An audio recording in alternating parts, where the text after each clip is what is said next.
দাঁড়ান ভাই। এ ভাই কি দিলেন ভাই? কেন 50 টাকা দিলাম ভাই বাড়াতে 100 টাকা ভাই। কি 100 টাকা রাখ বেটা, কি 100 টাকা ভাড়া রাখ ভাই 100 টাকা। কয়দিন পরে ঈদ ভাই, রোজা রমজানের দিন ভাই। রাখ যা।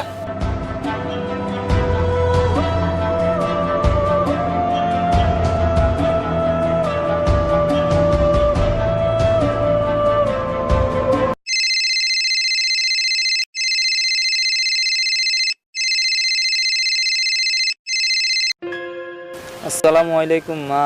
ওয়ালাইকুম আসসালাম। কেমন আছিস বাবা? তোমাদের দোয়ায় মা অনেক ভালো আছি মা। রোজা রাখছ বাবা? না মা, রাখতে পারি না। প্রথম দুইটা অনেক কষ্টে রাখছি, এখন আর রাখতে পারি না। হ বাবা, মা তো সবই বুঝি। আচ্ছা, তোর একটা কথা বলতাম। জি মা বলেন। আগের মাসে তো টাকা পয়সা কিছু পাঠালি না, কদিন পরে তুই টাকা পয়সা অনেক দরকার। আসলে মা এখন তো দেশের অনেক খারাপ অবস্থা, রাস্তাঘাটে কেউ বাইর হয় না। আচ্ছা তুমি চিন্তা করো না, আমি সময় মতো আসতে নিয়ে আসবো। আচ্ছা ঠিক আছে বাবা, নিজের প্রতি খেয়াল রাখিস। মা একটু মোবাইলটা দে, ভাইয়ের সাথে কথা বলবো। হ্যালো ভাই, তুই কেমন আছিস? এই তো ভালো আছি, তুই কেমন আছিস রে? হ্যাঁ আমি ভালো আছি। আসার সময় আমার জন্য সুন্দর দেখে একটা জামা নিয়ে আসবি, আর লাল কালারের একটা লিপস্টিক নিয়ে আসবি, পারলে 2টা মেহেদি নিয়ে আসিস আসার সময়। আচ্ছা এখন ফোন রাখি রে, সময় মতো সব পাইবি, চিন্তা করিস না। আচ্ছা তুইও ভালো থাকিস। আসসালামু আলাইকুম। ওয়ালাইকুম আসসালাম।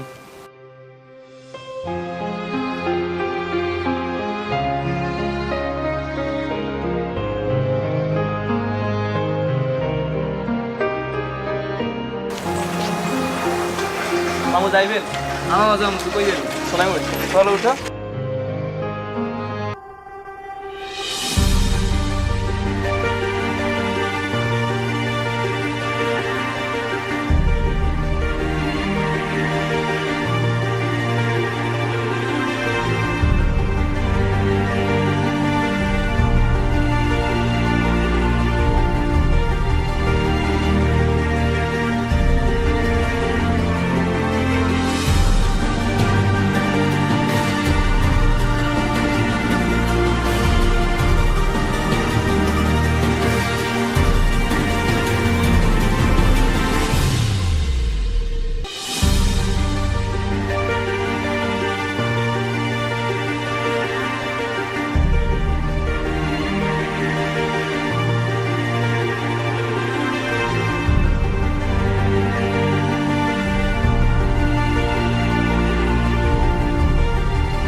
যাক মোটামুটি একটা টাকার ব্যবস্থা হলো, আম্মুর জন্য নিতে পারবো, আর বোনের এটা হবে না।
আমাদের মধ্যে অনেকেই আছে তারা পরিবারের মুখে হাসি ফোটানোর জন্য অনেক কষ্ট করে টাকা উপার্জন করে, কিন্তু পরিবারের কাউকে বুঝতে দেয় না সে কতটা কষ্টে আছে।